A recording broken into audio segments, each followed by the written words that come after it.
connaissez l'expression se mettre en boule? Eh bien, il y avait de quoi aujourd'hui pour certains d'entre vous avec justement cette perturbation qui elle aussi s'était mise en boule et qui vous a apporté beaucoup de pluie sur son passage. On voit très bien d'ailleurs sur les radars de Météo France ce mouvement rotatif. Alors elle se décale progressivement. On va encore en retrouver les scories demain matin de l'Alsace jusqu'aux Alpes du Nord avec quelques averses, plus de fortes pluies et un petit peu de neige sur les reliefs, un peu de neige aussi sur les autres reliefs, y compris sur la montagne corse.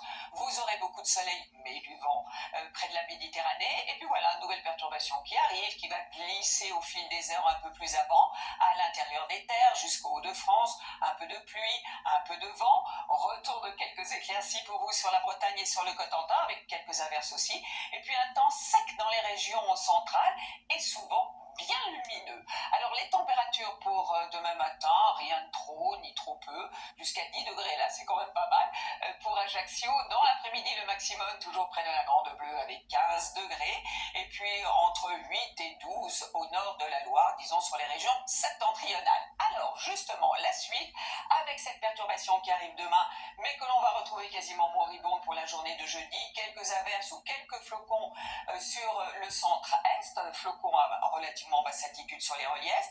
Et puis vendredi, quelques averses pourraient s'installer sur une partie nord du pays. Elles n'iront pas bien loin puisque pour samedi, on n'en parle plus.